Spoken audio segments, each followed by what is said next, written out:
イなんだろ。味覚の魔術師だろ。何ですかそれ。も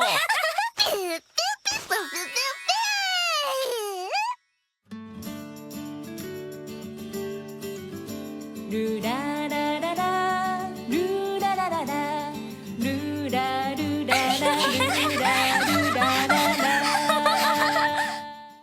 All right, my friends, today we're talking about a gatherer's adventure in Isekai, the gather adventure anime. And one thing that I want to be very considerate of is your time and my time. And I'm starting to notice with this episode, right?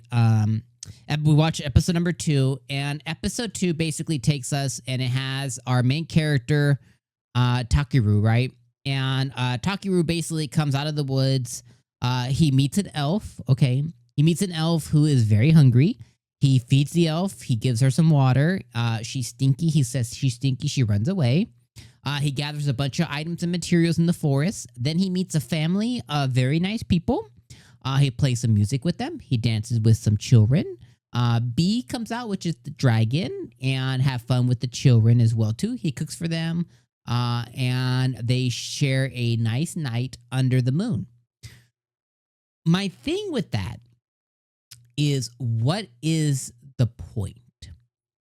Like, this is an isekai, and it's definitely like a slice of life isekai.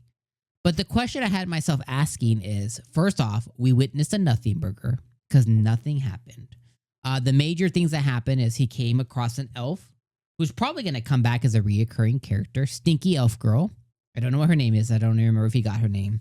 But Stinky Elf Girl comes into the mix. He saves her. Then he meets the guy, the family. That's it. And then he shares a bunch of little cute moments with B. So it was a nothing burger of an episode. This was an episode that if we just skipped to him getting to town next week, it probably wouldn't seem like we missed a whole episode, if you know what I mean. Like if next week he starts walking into town, if it shows us like a quick clip of him in the forest and then into town, or him on the what are they called, carriage with this guy. If they show a 10-second clip of him on the carriage and then going into town, you might be like, oh, I wonder how he hitched a ride, but you wouldn't be like, oh my god, we need the whole backstory. You just be like, oh, weird. I don't think that this episode really did anything for the show, and it kind of sucks because this is a second episode. This is episode number 2. So again, to be sensitive of our time, I feel like we're watching a nothing burger here, and that might be the point. It might just be very low risk, low effort, fun fantasy adventures in another world where there's no big bad, there's no big ambition. It's just him in another world enjoying life. And that's totally fine, but it at least needs to be a little funny. It at least needs to be a little interesting. Maybe the elf girl will end up being really interesting. I don't know. But this episode was pretty boring and nothing happened. And I'm struggling to figure out, like, do I keep watching it or not? So I'm going to really rely on you guys. Let me know in the comments. Let me see what this, we reviewed episode 1 last week, and thank you for everybody who came in and left me some comments. It got a little over 100 views, so 100 people watched the video. So I think we'll keep watching the show if you guys would like. But let me know in the comments, are you going to keep watching the show? Because obviously I like to align myself with, the people who watch the videos. It's like, do we feel like we should keep watching it together? If so, I'll be here for another week. But if not, let me know in the comments, because my time could go to Unlimited Gacha or Let's Play episode number 2, or The Faded Magical Princess, which was one of the best shows of the season.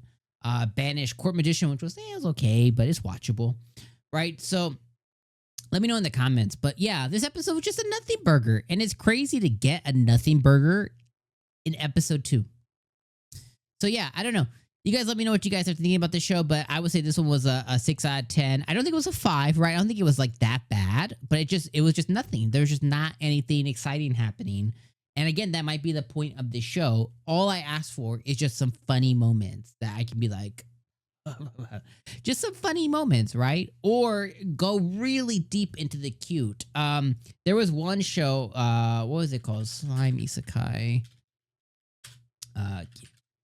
What was the one show called? Hold on, let me find it.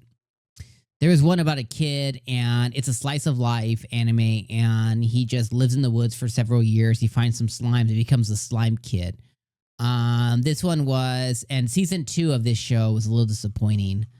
This one is, By the Grace of the Gods. By the Grace of the Gods leaned really heavy into cuteness, and it had a really interesting side characters with his parasocial relationships. Well, not parasocial, just social relationships with the side characters. And it made that kid, which his name was Ryoma, made that kid really interesting. And then he begins to take jobs, and he opens his dry cleaning business in another world. So it became interesting in those facets. So this could go that way too, but it really needs to lean into the socialistic part of it and really lean into the cute part of it if it's not going to be funny. Anyways, go watch By the Grace of the God. Season 1 is awesome. But yeah, that's all I got for you guys. Let me know your guys' thoughts in the comments below, and we might be back for episode number 3. Maybe we just give it that 3rd episode. Maybe that 3rd episode can pull us in or pull me in, and then make a decision from there. All right, see you guys next week. Peace.